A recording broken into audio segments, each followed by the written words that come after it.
मेरे प्रिय श्रोताओं, आपको आपके छोटे अनुज आशीष का सादर अभिवादन। आप इस कहानी को सुनने इस चैनल पर आए हैं तो यह मुझे स्पष्ट हो गया है कि आप हिंदी साहित्य के अच्छे जानकार और उस महान साहित्य के प्रति अपनी अपार श्रद्धा रखते हैं। और श्रद्धा हो भी क्यों न, समूचे विश्व में हिंदी साहित्य का स्थान उस सूर्य के समान है जिससे प्रकाश लेकर समूचा साहित्य गगन प्रकाशमान हो रहा है। प्रिय श्रोताओं, उसी साहित्य विधा की सबसे रोचक प्रस्तुति होती है कहानी विधा, जो आपके छोटे भाई के द्वारा आप तक इस चैनल के माध्यम से प्रस्तुत की जा रही है। श्रोताओं, मैंने यह संकल्प लिया है कि मैं हिंदी साहित्यकारों की उन समस्त अमर कृतियों को समूचे विश्व के सामने प्रस्तुत करूंगा और हिंदी साहित्य को समूचे विश्व के पटल पर पहुंचाने में अपना सर्वश्रेष्ठ योगदान दूंगा। मेरे प्रिय श्रोताओं, इसके साथ मुझे पूर्ण विश्वास है कि आप सभी श्रोता भी मेरा इस पुनीत कार्य में अवश्य योगदान देंगे और सबसे पहले इस चैनल को जरूर सब्सक्राइब करेंगे तथा संपूर्ण प्रस्तुति को सुनकर मुझे जरूर मार्गदर्शन देंगे। इसी पूर्ण विश्वास के साथ आपका छोटा अनुज तैयार है साहित्य का दर्पण समूचे जगत को दिखाने के लिए। तो चलिए शुरू करते हैं अब आज की कहानी। आज की कहानी है मुंशी प्रेमचंद जी की प्रसिद्ध कहानी जिसका नाम है कायर। जी हाँ, कायर। तो लीजिए शुरू करते हैं अब कहानी। युवक का नाम केशव था, युवती का प्रेमा। दोनों एक ही कॉलेज के और एक ही क्लास के विद्यार्थी थे। केशव नए विचारों का युवक था, जात पात के बंधनों का विरोधी। प्रेमा पुराने संस्कारों की कायल थी, पुरानी मर्यादाओं और प्रथाओं में विश्वास रखने वाली। लेकिन फिर भी दोनों में गहरा प्रेम हो गया था और यह बात सारे कॉलेज में मशहूर थी। केशव ब्राह्मण होकर भी वैश्य कन्या प्रेमा से विवाह करके अपना जीवन सार्थक करना चाहता था।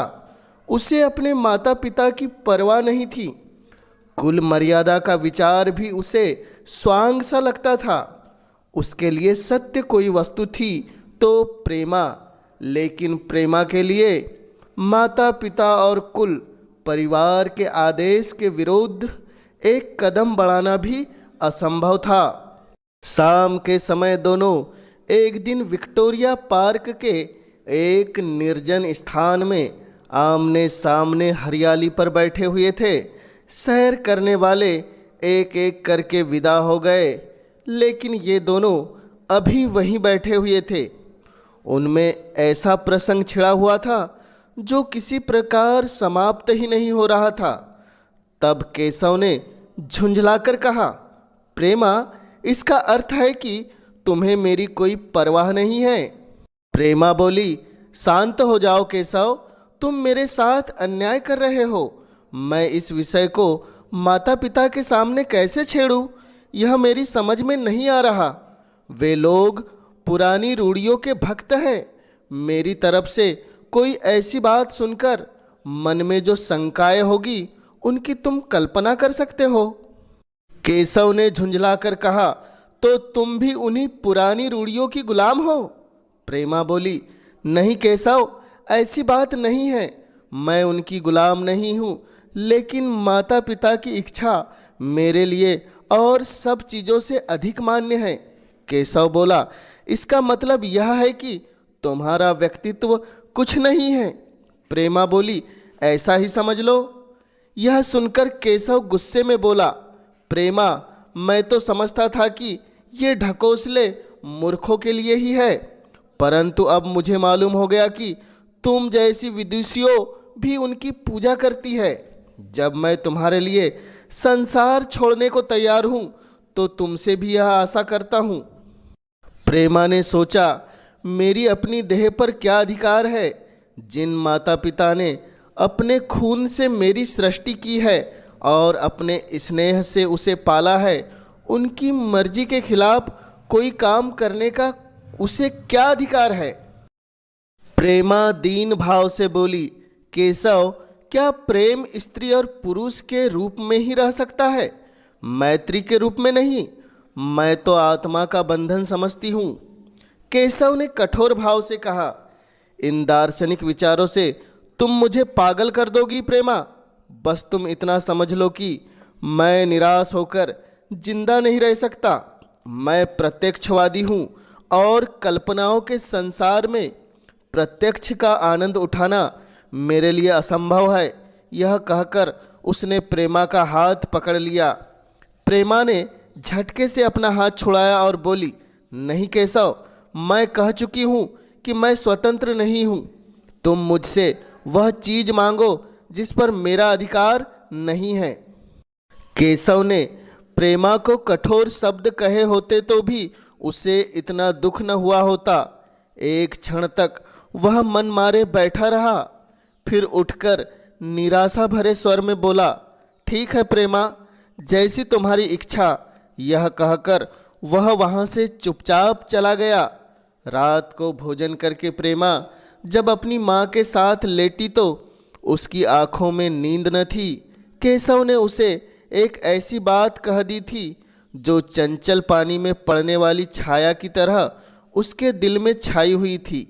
प्रतिक्षण उसका रूप बदलता था, वह उसे स्थिर नहीं कर सकती थी।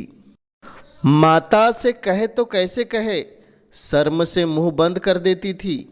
उसने सोचा, अगर केशव के साथ मेरा विवाह न हुआ तो उस समय मेरा क्या कर्तव्य होगा? अगर केशव ने कोई उद्दंडता कर डाली तो मेरे लिए फिर संसार में क्या रह जाएगा? इन भांति भांति के विचारों में एक बात जो उसके मन में निश्चित हुई वह यह थी कि केशव के सिवा वह और किसी से विवाह नहीं करेगी। प्रेमा इन्हीं सोच विचारों में डूबी हुई थी कि तभी उसकी माँ ने कहा, बेटी, क्या तुझे अभी तक नींद नहीं आई? मैंने तुझे कितनी बार कहा है कि थोड़ा बहुत घर का काम काज भी कर लिया कर, लेकिन तुझे किताबों से ही फुर्सत नहीं मिलती। 4 दिन में तू पराए घर जाएगी, कौन जाने कैसा घर मिले। अगर कुछ काम करने की आदत न रही तो तेरा निबाह कैसे होगा? प्रेमा बड़ी भोलेपन से बोली, माँ, मैं पराए घर जाऊँ ही क्यों?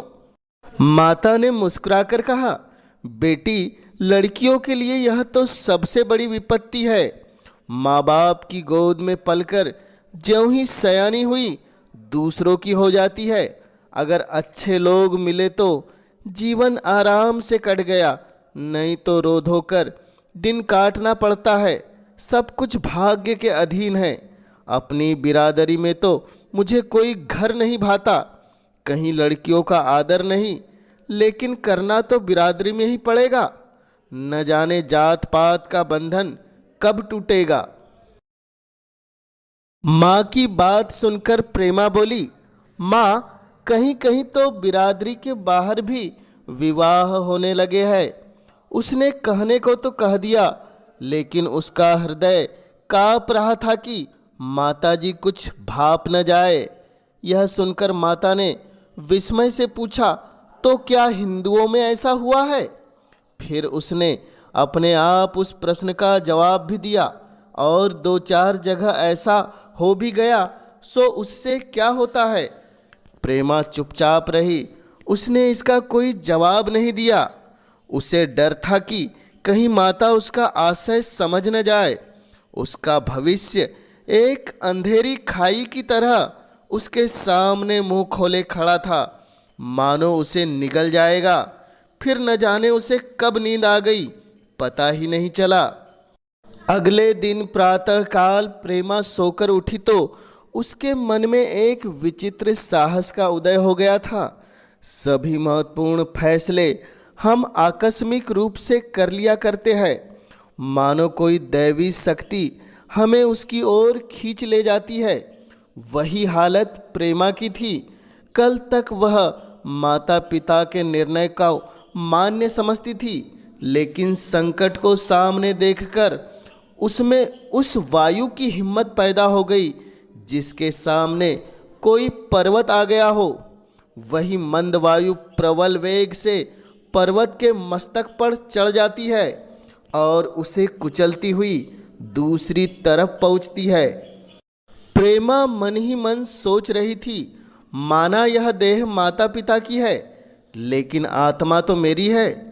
मेरी आत्मा को जो कुछ भुगतना पड़ेगा वह इसी देह से भुगतना पड़ेगा। अब वह इस विषय में संकोच करना अनुचित ही नहीं, घातक समझ रही थी। अपने जीवन को क्यों एक झूठे सम्मान पर बलिदान करे। उसने सोचा, विवाह का आधार अगर प्रेम न हो तो वह देह का विक्रय है। आत्मसमर्पण क्या बिना प्रेम के भी हो सकता है? इस कल्पना ही से कि न जाने किस अपरिचित युवक से उसका विवाह हो जाएगा, उसका हृदय विद्रोह कर उठा। प्रेमा इन्हीं सोच विचारों में खोई थी कि तभी उसके पिता ने बड़े प्रेम से कहा, बेटी प्रेमा, मैं कल तुम्हारे प्रिंसिपल के पास गया था, वे तुम्हारी बड़ी तारीफ कर रहे थे। प्रेमा बोली, पिताजी आप तो यूं ही कहा करते हैं। पिता बोले, नहीं बेटी, मैं सच कह रहा हूँ। यह कहकर उन्होंने अपनी मेज की दरार खोली और उसमें से एक तस्वीर निकालकर प्रेमा को दिखाते हुए कहा, यह लड़का ICS के इम्तिहान में प्रथम आया है, इसका नाम तो तुमने सुना ही होगा। पिता ने बनावटी आश्चर्य से कहा, क्या तुमने इसका नाम नहीं सुना? लाला जी को पहले तो ऐसा क्रोध आया कि प्रेमा को बुलाकर साफ साफ कह दिया कि यह असंभव है। वे उसी गुस्से से दरवाजे तक आए, लेकिन प्रेमा को रोता देखकर नम्र हो गए। इस युवक के प्रति प्रेमा के मन में क्या भाव थे वह उनसे छिपा न रहा। वे स्त्री शिक्षा के पूरे समर्थक थे, लेकिन इसके साथ ही कुल मर्यादा की रक्षा भी करना चाहते थे। अपनी ही जाति के सुयोग्य वर के लिए अपना सर्वस्व अर्पण कर सकते थे, लेकिन उस क्षेत्र के बाहर कुलीन से कुलीन और योग्य से योग्य वर की कल्पना उनके लिए असहाय थी। इतना बड़ा अपमान वे सोच ही नहीं सकते थे। उन्होंने कठोर शब्दों में कहा, आज से कॉलेज जाना बंद कर दो। अगर शिक्षा कुल मर्यादा को डुबोना ही सिखाती है तो वह कुशिक्षा है। यह कहकर वे अपने कमरे में जाकर विचारों में डूब गए। कुछ दिनों बाद लाला जी ने एक दिन अपनी पत्नी को एकांत में बुलाया और बोले, जहाँ तक मुझे मालूम हुआ है केशव बहुत ही सुशील और प्रतिभाशाली युवक है। मैं समझता हूँ प्रेमा इस शोक में घुट घुट कर प्राण दे दी। तुमने भी समझाया, मैंने भी समझाया, लेकिन उस पर कोई असर नहीं होता। ऐसी दशा में हमारे लिए क्या उपाय है? पत्नी चिंतित भाव में बोली, कर तो देंगे, लेकिन रहेंगे कहाँ? न जाने इस कुल लक्षणी ने मेरी कोख में कहाँ से जन्म ले लिया। लाला जी बोले, यह तो 1000 बार सुन चुका, लेकिन कुल मर्यादा के नाम को कहाँ तक रोए। चिड़िया का पर खोलकर यह आशा करना कि तुम्हारे ही आंगन में फुदकते रहेगी, भ्रम है। मैंने इस प्रश्न पर ठंडे मन से विचार किया है और इस नतीजे पर पहुंचा हूं कि हमें इस आप धर्म को स्वीकार कर लेना चाहिए। कुल मर्यादा के नाम पर मैं प्रेमा की हत्या नहीं कर सकता। दुनिया हंसती है तो हंसे, लेकिन वह जमाना बहुत जल्द आने वाला है जब ये सभी बंधन टूट जाएंगे। आज भी सैकड़ों विवाह जात पात के बंधनों को तोड़कर हो चुके हैं। अगर विवाह का उद्देश्य स्त्री और पुरुष का सुखमय जीवन है तो हम प्रेमा की उपेक्षा नहीं कर सकते। पत्नी ने क्षुब्ध होकर कहा, अगर तुम्हारी यही इच्छा है तो मुझसे क्यों पूछते हो? लेकिन मेरी भी एक बात सुन लो। मैं इस विवाह के नज़दीक न जाऊंगी, न कभी इस छोकरी का मुंह देखूंगी। समझ लूंगी यह मेरे लिए मर गई है। लाला जी ने पूछा, तो फिर आखिर तुम क्या करने को कहती हो? पत्नी बोली, मैं चाहती हूँ कि तुम उसी लड़के के साथ इसका विवाह कर दो। उसमें बुराई क्या है? वह 2 साल में सिविल सर्विस पास करके आ जाएगा। केशव के पास रखा ही क्या है? बहुत होगा कोई दफ्तर में क्लर्क हो जाएगा। लाला जी ने पूछा, और मगर प्रेमा ने आत्महत्या कर ली तो? पत्नी बोली, आत्महत्या कर ले तो करने दो, तुम तो उसे और सह देते हो। जब उसे हमारी परवाह ही नहीं है तो हम उसके लिए अपने नाम को क्यों कलंकित करें? आत्महत्या करना कोई बच्चों का खेल नहीं है। यह सब धमकी है, मन घोड़ा है। जब तक उसे लगाम न दो, पुट्ठे पर हाथ भी नहीं रखने देगा। जब उसके मन का यह हाल है तो कौन कहे केशव के साथ ही जिंदगी भर निभाह करेगी। जिस तरह आज उससे प्रेम है, उसी तरह कल दूसरे से हो सकता है। लाला जी ने पत्नी को प्रश्न सूचक दृष्टि से देखकर कहा, और अगर वह कल खुद जाकर केशव से शादी कर ले तो तुम क्या कर लोगी? फिर तुम्हारी कितनी इज्जत रह जाएगी? वह चाहे संकोचवश या हम लोगों के लिहाज में यूं ही बैठी रहे, पर यदि जिद पर कमर बांध ले, हम तुम कुछ नहीं कर सकते। लाला जी की पत्नी के ध्यान में यह नहीं आया कि इस समस्या का ऐसा भीषण अंत भी हो सकता है।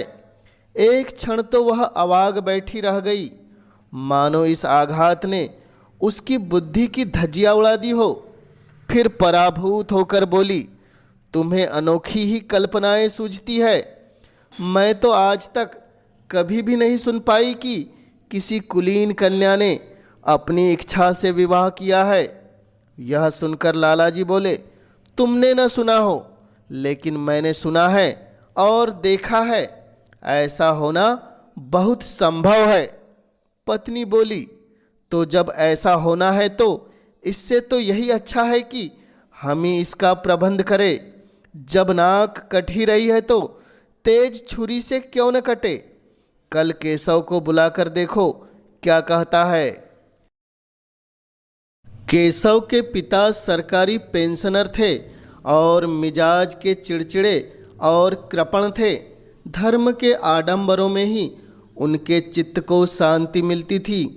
कल्पना शक्ति का अभाव था, किसी के मनोभावों का सम्मान न करते थे। वह अब भी उस संसार में रहते थे जिसमें उन्होंने अपने बचपन और जवानी के दिन काटे थे। नवयुग की बढ़ती हुई लहर को वे सर्वनाश कहते थे और कम से कम अपने घर को दोनों हाथों दोनों पैरों पर जोर लगाकर उससे बचाए रखना चाहते थे।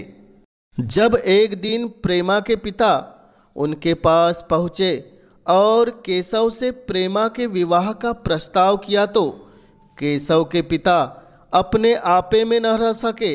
बोले, आपने भंग तो नहीं खा रखी है? इस तरह का संबंध, और चाहे जो कुछ हो, विवाह नहीं। लगता है आपको भी नए जमाने की हवा लग गई है। यह सुनकर प्रेमा के पिता ने नम्रता से कहा, पंडित जी, मैं खुद भी ऐसा संबंध पसंद नहीं करता। इस बारे में भी मेरा यही विचार है जो आपके, लेकिन बात ऐसी आ पड़ी है कि मुझे विवश होकर आपकी सेवा में आना पड़ा। आजकल के लड़के और लड़कियां कितने स्वेच्छाधारी हो गए हैं, यह तो आपको मालूम होगा। हम बूढ़े लोगों के लिए अब अपने सिद्धांतों की रक्षा करना कठिन हो गया है। मुझे भय है कि कहीं ये दोनों निराश होकर अपनी जान पर न खेल जाए। यह सुनकर पंडित जी का पारा 7वें आसमान पर पहुंच गया। वे गरज कर बोले, यह आप क्या कह रहे हैं साहब? आपको शर्म नहीं आती? हम ब्राह्मण हैं और ब्राह्मणों में भी कुलीन। ब्राह्मण कितने भी पतित हो गए हो, इतने मर्यादा शून्य नहीं हुए हैं कि बनिए बक्कलों की लड़की से शादी करते फिरे। जिस दिन कुलीन ब्राह्मणों में लड़कियां न रहेगी उस दिन समस्या उपस्थित हो सकती है। मैं कहता हूँ आपको मुझसे यह बात करने की हिम्मत कैसे हो गई? लाला जी जितने ही दबते थे पंडित जी उतना ही बिगड़ते थे। यहाँ तक कि लाला जी अपना अपमान ज़्यादा न सह सके और अपनी तकदीर को कोसते हुए वहाँ से चलते बने। उनके जाते ही केशव कॉलेज से आया। पंडित जी ने तुरंत उसे अपने पास बुलाया और क्रोधित होकर बोले, केशव, मैंने सुना है कि तुमने किसी बनिए की लड़की से विवाह का निश्चय कर लिया है। क्या यह खबर सही है? केशव ने अनजान बनकर पूछा, आपसे किसने कहा पिताजी?